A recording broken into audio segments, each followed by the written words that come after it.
Assalamualaikum warahmatullahi wabarakatuh. Halo guys, welcome back to my channel. Apa kabar guys? Semoga kalian semua selalu dalam keadaan sehat walafiat, amin.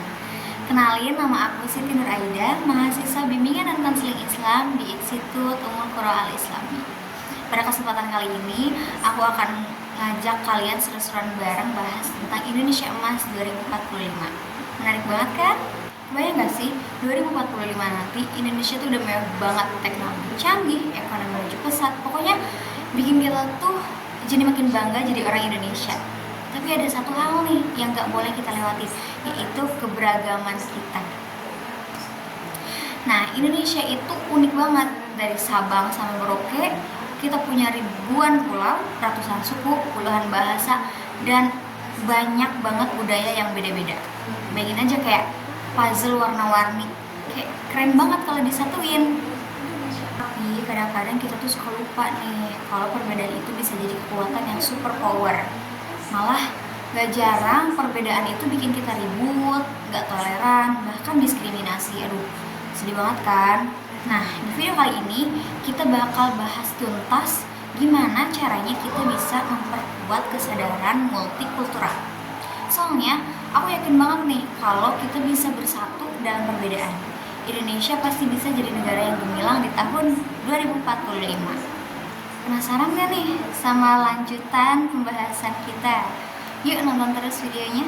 Nah, kalian semua udah pasti sering banget kan dengar kata multikulturalisme, ya kan?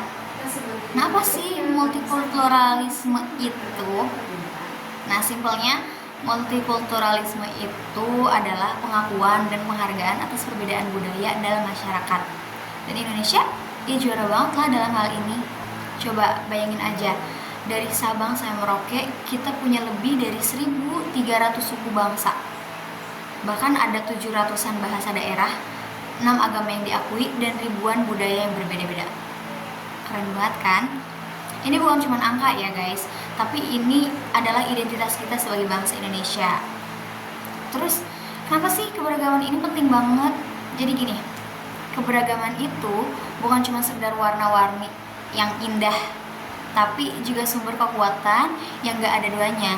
Dengan banyaknya perbedaan, kita bisa saling belajar, saling bertukar ide, dan saling melengkapi.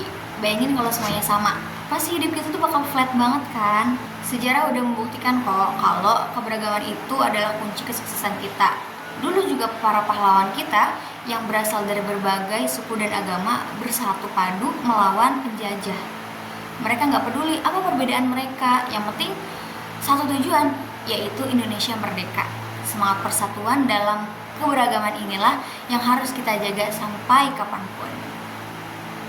Contoh lain nih, coba lihat kuliner Indonesia. Dari rendang yang ada pedasnya sampai sate yang ada manis-manisnya, semuanya bikin nagih kan? Semua itu adalah hasil dari keberagaman budaya kita. Belum lagi seni tari, seni musik, dan kerajinan tangan yang masing-masing punya ciri khas sendiri. Keren banget kan? Nah guys, keberagaman ini adalah anugerah dari Allah SWT yang harus kita syukuri. Jangan pernah biarin perbedaan memecah belah kita. Justru kita tuh harus jadiin perbedaan ini sebagai modal untuk membangun Indonesia yang lebih maju, sejahtera, dan harmonis. Ingat ya, Indonesia Emas 2045 ini ada di tangan kita, generasi muda. Kalau bukan kita, siapa yang mulai? Kalau bukan sekarang, kapan lagi mulainya? Setelah tadi kita ngebahas serunya keberagaman Indonesia, sekarang kita mau ngobrolin tentang tantangan-tantangan yang harus dihadapi untuk mewujudkan masyarakat multikultural yang harmonis. Jangan kaget ya guys, karena tantangannya lumayan banyak nih. Salah satu tantangan terbesar kita adalah intoleransi. Intoleransi itu artinya nggak menghargai perbedaan. Contohnya, masih banyak orang-orang yang diskriminasi terhadap orang lain karena suku, agama, atau rasnya. Sedih banget kan? Selain intoleransi, ada juga diskriminasi. Diskriminasi itu artinya memperlakukan orang lain secara tidak adil karena perbedaan mereka. Misalnya, ada orang yang nggak bisa dapat kerjaan atau pendidikan yang layak hanya karena dia berasal dari suku atau agama tertentu. Ini jelas nggak benar ya guys. Tantangan lainnya adalah polarisasi. Ini apa sih polarisasi itu? Polarisasi adalah pengelompokan masyarakat yang terlalu kaku berdasarkan perbedaan. Nah, akibatnya orang tuh jadi susah untuk berinteraksi dan bekerja sama. Kita hidup dalam gelembung kita masing-masing dan susah untuk memahami orang lain yang berbeda dengan kita. Nah guys, semua tantangan ini punya akar masalah yang sama, yaitu kurangnya pemahaman, prasangka, dan kepentingan politik. Nah, kurangnya pemahaman tentang perbedaan membuat kita jadi takut dan curiga sama orang yang lain. Prasangka membuat kita menilai orang lain secara negatif tanpa alasan yang jelas, dan kepentingan politik seringkali memanfaatkan perbedaan untuk memecah belah masyarakat. Contoh kasusnya banyak banget ya guys. Misalnya dulu tuh pernah ada konflik antar agama di beberapa daerah di Indonesia, atau baru-baru ini ada kasus rasisme terhadap mahasiswa Papua di Surabaya. Ini semua adalah contoh nyata tantangan multikulturalisme yang harus kita hadapi. Tapi guys, jangan putus asa. Semua tantangan ini pasti bisa kita atasi kalau kita mau berusaha. Kuncinya adalah pendidikan, dialog, dan kerjasama. Pendidikan bisa membuka pikiran tentang pentingnya keberagaman. Dialog bisa membantu kita saling memahami dan menghargai perbedaan, dan kerjasama bisa membangun jembatan persatuan di antara kita. Ingat ya guys, Indonesia Emas 2045 ada di tangan kita. Kalau bukan kita yang mulai, siapa lagi? Kalau nggak sekarang, kapan lagi? Nah, makanya mari kita jadikan keberagaman sebagai kekuatan untuk membangun Indonesia yang lebih maju, sejahtera, dan harmonis. Nah, tadi kan kita udah ngebahas nih tantangan-tantangan multikulturalisme. Sekarang kita mau cari tahu solusinya. Gimana cara kita bisa mewujudkan masyarakat Indonesia yang harmonis dan penuh toleransi. Yuk simak baik-baik. Strategi pertama yang paling penting adalah pendidikan. Pendidikan itu benar-benar super power banget untuk mengubah mindset kita. Mulai dari sekarang, kita harus belajar lebih banyak tentang budaya lain, tentang sejarah Indonesia yang beragam, tentang pentingnya menghargai perbedaan. Jangan cuma belajar di sekolah, tapi juga di lingkungan sekitar kita. Strategi kedua adalah dialog. Dialog itu artinya ngobrol, diskusi, tukar pikiran. Nah, dari sekarang nih kita mulai berani ngobrol sama orang yang berbeda suku, berbeda agama, atau ras dengan kita. Jangan takut, jangan malu. Justru dari perbedaan itu kita bisa belajar banyak hal baru. Siapa tahu kita malah jadi sahabat baik. Strategi yang ketiga adalah kerjasama. Nah, kerjasama itu artinya ya kita harus saling membantu, saling mendukung tanpa memandang perbedaan. Nah, dari sekarang kita harus sudah mulai aktif nih dalam kegiatan-kegiatan yang mempromosikan keberagaman. Misalnya festival budaya, seminar tentang multikultural, atau kegiatan sosial yang melibatkan orang-orang dari berbagai latar belakang.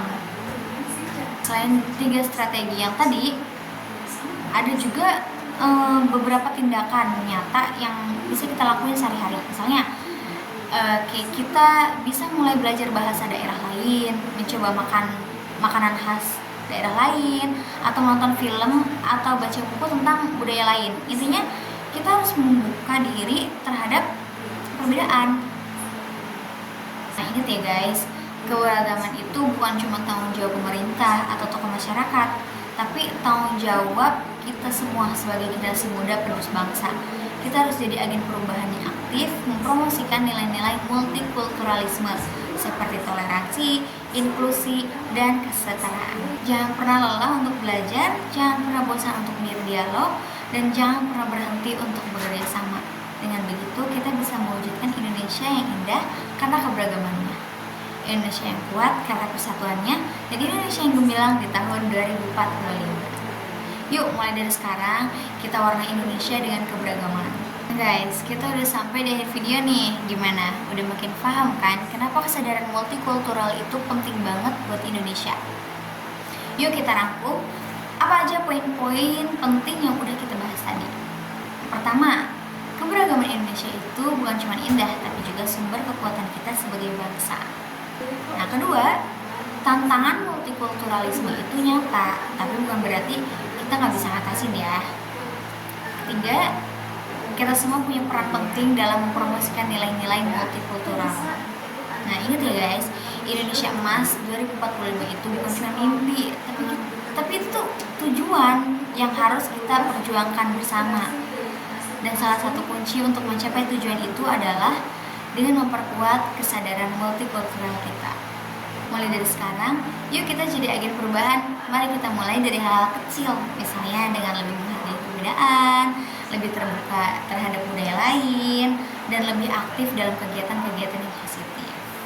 Aku yakin banget kalau kita semua bersatu, Indonesia pasti bisa jadi negara yang gemilang di tahun 2045. Negara yang kuat karena keberagamannya, negara yang harmonis karena toleransinya, dan negara yang sejahtera karena persatuannya. Makasih banyak ya guys yang udah nonton video ini sampai akhir. Jangan lupa like, komen, dan subscribe. Sampai jumpa. Wassalamualaikum warahmatullahi wabarakatuh.